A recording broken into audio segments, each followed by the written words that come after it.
Cumprimentamos a todos com a paz do Senhor Jesus. Esse é o programa Anunciando o Evangelho Eterno. A cada semana, o nosso encontro para falarmos da Palavra de Deus, da doutrina, com um enfoque todo especial nos temas que são trazidos na Escola Bíblica Dominical. Estamos aqui, eu e o pastor Wallace Ronzetti, a paz do senhor Wallace. A paz do senhor Sérgio, a paz do senhor os irmãos que nos acompanham. É sempre bom estar aqui. Amém. Estamos no assunto do tabernáculo. Muita ou alguma coisa já se falou, mas há muito ainda a ser dito.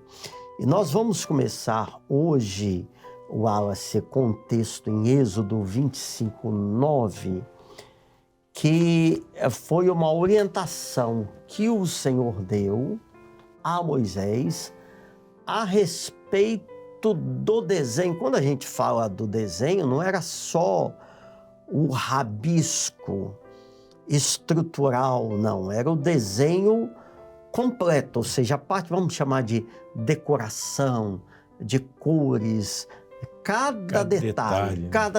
Então, diz assim: conforme a tudo o que eu te mostrar para modelo do tabernáculo e para modelo de todos os seus vasos, assim mesmo o fareis. Esse tudo, então, tinha toda aquela parte estética, vamos chamar de design, que é uma palavra mais contemporânea, mas também das dimensões, dos materiais, das estruturas, do local de cada utensílio, da utilidade de todos os utensílios. Mas nós vamos nos deter agora, Wallace, quanto a este texto, no quesito obediência. Por quê? Porque essa, mais do que uma recomendação, uma ordem do Senhor dada a Moisés, profeticamente nos nossos dias, mostra que nós temos o Senhor como Deus soberano, aquele que governa, que tem a sua palavra, o seu Espírito Santo que vai revelando, ditando, temos a vida de Jesus e uma igreja que só é igreja quando obedece incondicionalmente ao Senhor. Então, Sérgio, isso é muito interessante porque isso é uma característica, né, que é fundamental na vida do servo e na vida da igreja como corpo de Cristo, né? Que é a obediência. Eu lembro que a primeira vez que eu fui no Manaim, quando teve uma aula, o pastor Gideuti, em certa ocasião ele falou, né, que assim como nós aprendemos o ABCD, na obra nós aprendemos o obedecer, né? Então, o obedecer é algo que tem que estar intrínseco no nosso coração, né? Saber que não é a nossa vontade, mas é aquilo que Deus programou, que Deus tem sempre o melhor, né?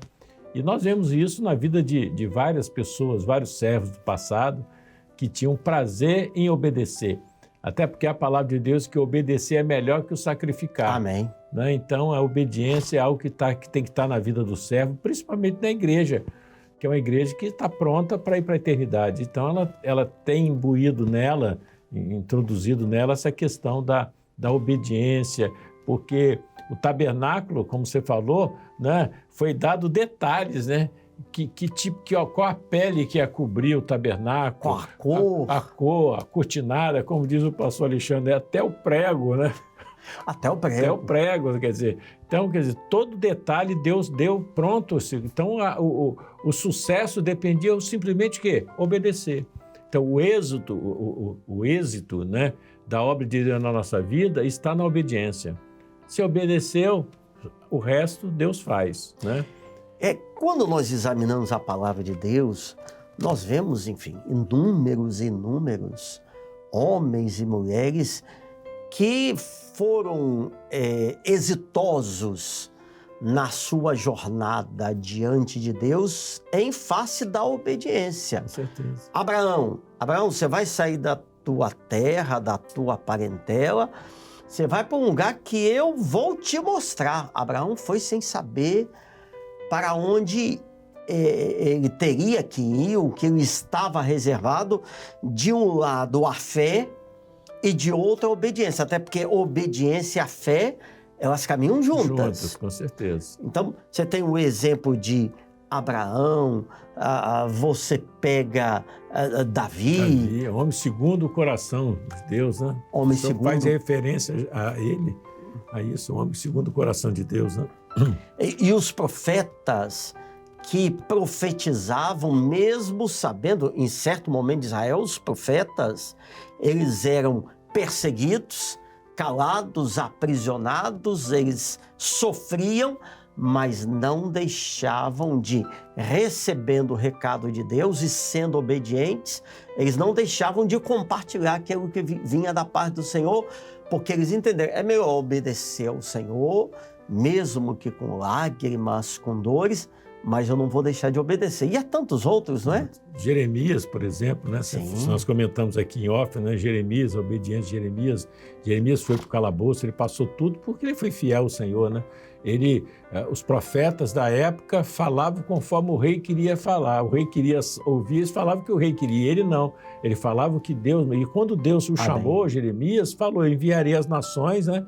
Isso tinha uma missão para ele. Então, ele foi fiel à missão, né? E aquela passagem que a gente tem de Jeremias, né, no capítulo 18, quando o Senhor manda ele ir à casa do oleiro, né? Muito bom. Ir lá na casa do oleiro, porque o oleiro que ia moldar, quebrar o vaso, está precisando quebrar, ele quebra, faz de novo, né? O obedecer é mais ou menos por aí, né, Sérgio? É você deixar o Senhor, que é o dono da obra, o Senhor que nos fez, né, a sua imagem e semelhança, ele nos moldar, ele nos quebrar as quinas, ajustar a nossa vida, e a obediência está aí, né? Que o homem, quando não obedece, né, a palavra de Deus diz que o Senhor exorta quem ele ama, né? E aquele que não se deixa exortar não tem parte com o Senhor, né? Ele passa a ser bastardo, né? Então a obediência está muito ligada a esse aspecto de salvação. Amém. Totalmente, né? E quando o Senhor dá uma ordem, ou quando o Senhor dá suas ordens, orientações, e ao servo de Deus, à sua igreja, cabe obedecer, não são ordens somente por serem ordens.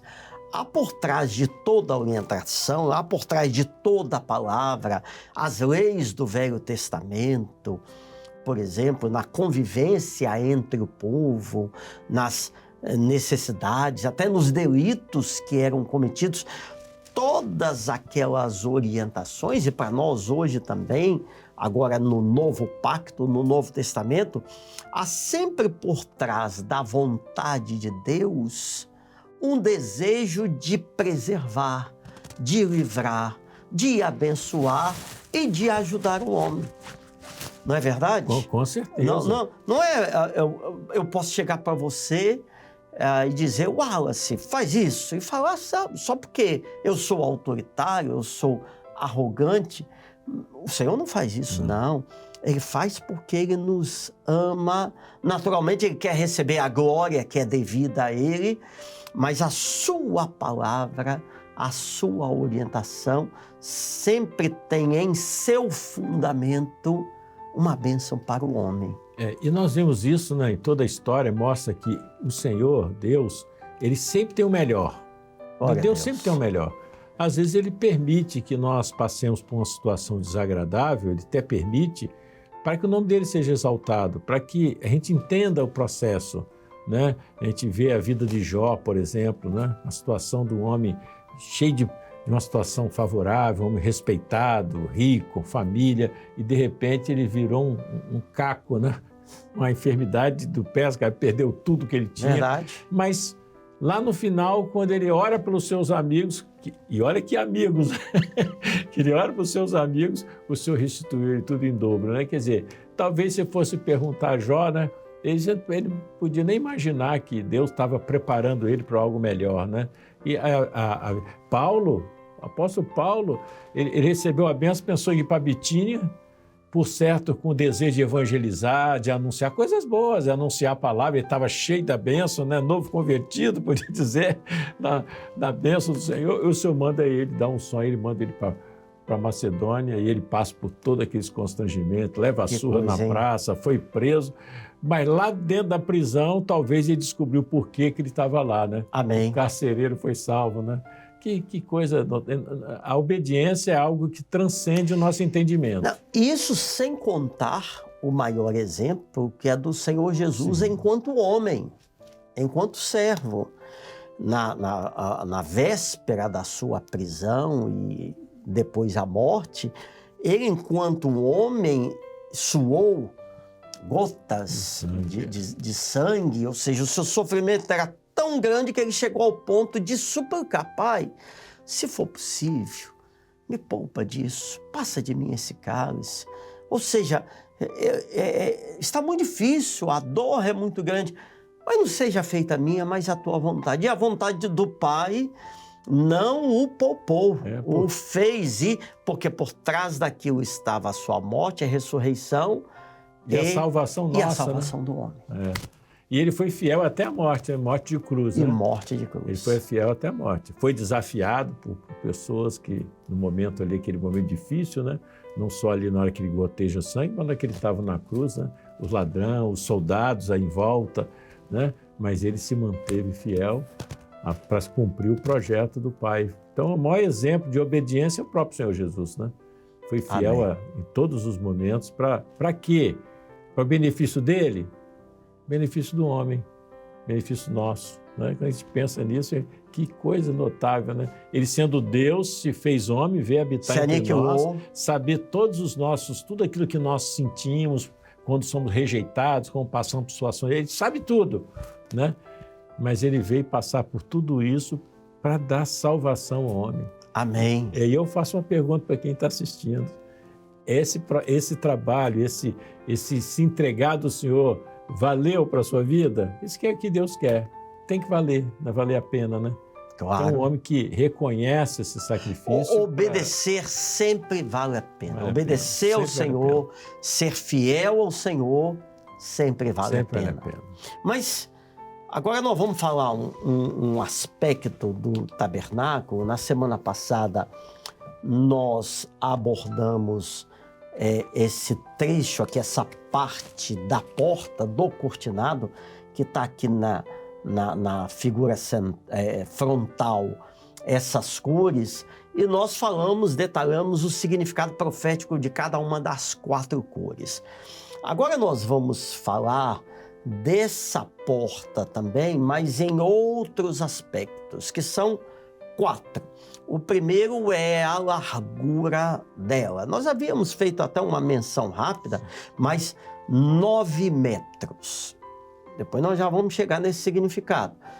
Em seguida, as 4 colunas. Estão vendo aqui? Nessas cores diferentes, esse meio avermelhado, então é aquele cortinado da porta, aquilo que era a porta, tinha 4 colunas. Essas 4 colunas estavam sustentadas por uma base, cada uma tinha uma base. Tudo isso tem significados proféticos. Vamos começar, Wallace, com essa dimensão. Porque 9 metros só não entrava quem não quisesse. Só quem não quisesse. E é justamente esse, porque Deus amou o mundo de tal maneira, quer dizer, amou a humanidade, o homem, de tal maneira. Então essa porta era uma porta que todos podiam ter acesso no sentido abrangente, né? Ela é muito abrangente, é a humanidade, né? Então, mostrando essa abrangência, que todas as pessoas podiam entrar por ela. Era importante passar por ela, porque ao passar por ela, o homem passa agora a sofrer a ação da justificação de todos os aspectos proféticos que tem ao passar por a porta, né? Ou seja, me dirijo a você agora, que ainda não é um crente em Jesus, ainda não o aceitou. Você pode entrar neste momento por essa porta. Jesus é a porta. Mas pastor, minha vida é toda errada, eu tenho pecados, meu passado é péssimo, eu fiz coisas muito difíceis. Aceite Jesus, confesse os seus pecados, Ele lhe dará o perdão, libertação e salvação. Você já é um membro, é um servo de Deus, às vezes está num momento difícil espiritualmente, entre pela porta e se deixe ser totalmente dominado pela ação do Espírito Santo. Agora, Wallace, 4 colunas que remontam aos 4 evangelhos. Sim, com certeza. Mateus, Marcos, Lucas e João, cada um deles traz uma face ou um aspecto mais relevante, com mais ênfase da pessoa do Senhor Jesus. Como é que é isso? São 4 evangelhos? Qual é essa importância? 4 evangelhos. O evangelho de Mateus, que apresenta o Senhor como rei, né? Amém. O rei dos reis, o Senhor dos senhores, né? Esse aspecto interessante. No Mateus, Marcos fala do servo, o servo perfeito, né? Mostrando esse aspecto do servo perfeito. Jesus foi esse servo perfeito, né? Amém. E depois vem Lucas, um homem. Como Lucas mostra Jesus como homem, né? Tem esse aspecto interessante. E João, Jesus como Deus. Ele é o Deus de toda. Por isso que as cores estão relacionadas aí, né? Cada cor com um aspecto, né? Então, o azul, né? Que é o aspecto do amor de Deus, né? Está relacionado ao Evangelho de João, né? Que fala de Jesus como Deus, esse grande amor que nos alcançou, né? Então, cada cor tem a sua expectativa aí. Púrpura, Jesus como rei, né? Lá no Evangelho de Mateus, e assim sucessivamente. Então, mostrando que o Senhor, ele está em toda a porta, essa cortinada, essas cores, mostrando as figuras do Senhor Jesus. Porque Jesus, o tabernáculo é o próprio Senhor, né? Então, cada elemento dessa porta mostra justamente a figura do Senhor Jesus que está sempre... As 4 cores, os 4 evangelhos do Senhor Jesus, e cada um com as suas nessa sua característica. Agora, as colunas, sendo de madeira, são um tipo profético não somente do homem, mas do servo de Deus. Servo de Deus. Do servo que ele tem a sua fé em Jesus, ele é madeira, ele é imperfeito, ele tem as suas dificuldades, traz uma natureza que quer incliná-lo, quer levá-lo ao pecado, à carne. Por outro lado, quando ele aceita Jesus, o Espírito Santo entra no seu coração. Essas inclinações mudam para as coisas espirituais, celestiais. Então, essas colunas falam do servo de Deus, do homem que deixa todas as coisas para seguir ao Senhor. Interessante, Sérgio, que essas colunas, a base dela era de bronze, né? Porque, exatamente, para não deixar que a madeira, no contato com o chão, ela estragaria, se apodreceria com o tempo. Então, no tabernáculo, se orientou que a base fosse feita de bronze, porque a bronze fala da justiça de Deus, né? Que não deixa o homem se contaminar com o mundo que está. Por isso que o servo do Senhor, nessa questão como servo do Senhor, ele é protegido justamente por isso. Quando ele tem a base é de bronze, é a justiça de Deus que nos impede que venhamos se contaminar. Porque aí entra a obediência, entra tudo aí. Porque quando nós estamos em Cristo, né? Porque na época passada, vou dar só para a pessoa entender um pouquinho, na época passada, as leis de Moisés foram na pedra, registrado na pedra.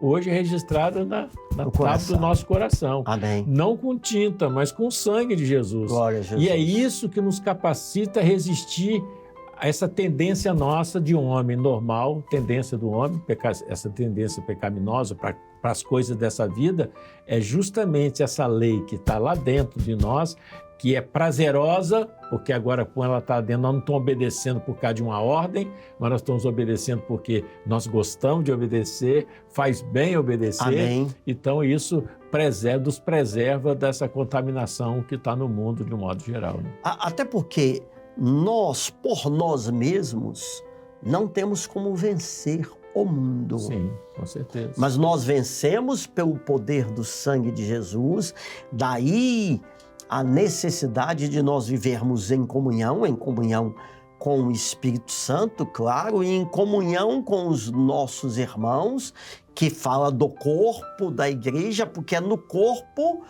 que abriga, que contém o mistério que é o poder do sangue de Jesus, que é o seu Espírito Santo, ou seja, nós estamos no mundo, mas não somos do mundo.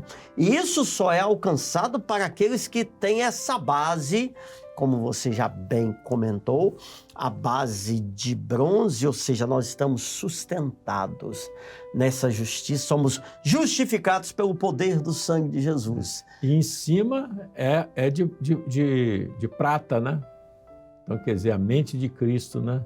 A redenção, o poder da Bendito redenção. seja o nome do Senhor. E tem um texto, Êxodo 27:16, que ilustra bem o que nós falamos das cores dos 4 evangelhos. A porta do pátio haverá uma coberta de 20 côvados, aqueles 9 metros a largura, azul, púrpura, carmesim, linho fino torcido, obra de bordador, as suas colunas 4 e as suas bases 4.